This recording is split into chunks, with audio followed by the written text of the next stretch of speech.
കഴിഞ്ഞ ദിവസം ഞാൻ ഒരു ബ്ലാക്ക് ടോപ്പ് ചെയ്തപ്പോൾ ആ നെക്ക് എങ്ങനെയാണ് ചെയ്യുന്നതെന്ന് എനിക്കൊരു കമൻറ്റ് വന്നിട്ടുണ്ടായിരുന്നു കേട്ടോ. അപ്പോൾ ഞാൻ എങ്ങനെയാണ് ചെയ്യുന്നതെന്ന് കാണിച്ചു തരാവേ.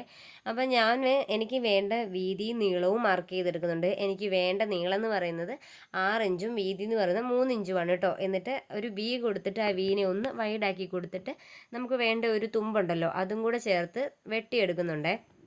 എന്നിട്ട് ഇതിനെ ഞാൻ ലൈനിങ് തുണിയെ വെച്ചിട്ട് തേച്ച് എടുക്കുന്നുണ്ട്. എന്നിട്ട് അതിൻ്റെ സൈഡ് കുറച്ച് മടക്കി അടിക്കാവുന്ന പോലെ വെട്ടി മടക്കി അടിച്ച് കഴിഞ്ഞിട്ട് നമ്മുടെ തുണിയുടെ നല്ല വശവും കൂടെ ചേർത്ത് വെച്ച് അടിച്ച് മറക്കുകയാണ് കേട്ടോ ചെയ്യുന്നത്. എന്നിട്ട് അതിൻ്റെ മുകളിലോട്ടാണ് ഈ ലേസ് വെച്ച് കൊടുക്കുന്നത്.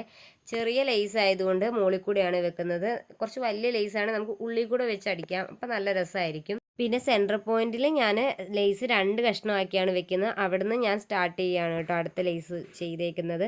അപ്പം എനിക്ക് തോന്നുന്നു ഞാൻ കഴിഞ്ഞ ദിവസം തയ്ച്ചത് ഒരു ബ്ലാക്ക് ടോപ്പ് ആയതുകൊണ്ട് ബ്ലാക്ക് ലേസ് തന്നെ വെച്ചപ്പം ചെറുതായിട്ടൊരു സ്കാലപ്പ് പോലെ കാണുമ്പോൾ തോന്നിയിരുന്നു. ചിലപ്പം അതായിരിക്കും ആൾ എങ്ങനെയാണ് ചെയ്തതെന്ന് ചോദിച്ചിട്ടുണ്ടാവുക. എന്തായാലും ഇങ്ങനെയാണ് കേട്ടോ ഞാൻ ചെയ്തെടുത്തിട്ടുള്ളത്. വീഡിയോ എത്രത്തോളം നിങ്ങൾക്ക് മനസ്സിലായി എന്ന് എനിക്കറിയില്ല. എങ്കിലും തയ്ക്കാൻ അറിയുന്നവർ എൻ്റെ വീഡിയോ കാണാതിരിക്കുന്നതായിരിക്കും നല്ലത്. കാരണം എല്ലാവരും ഇങ്ങനെയൊന്നും ആയിരിക്കില്ല ചെയ്യുന്നത്. ഞാൻ അങ്ങനെ പഠിച്ചിട്ടൊന്നും ഇല്ലാത്തതുകൊണ്ട് ഞാൻ ഇങ്ങനെയാണ് നെക്ക് ചെയ്തെടുക്കുന്നത്. അപ്പോൾ വീഡിയോ ഇഷ്ടമാവുകയാണെങ്കിൽ സപ്പോർട്ട് ചെയ്യാൻ മറക്കരുതേ.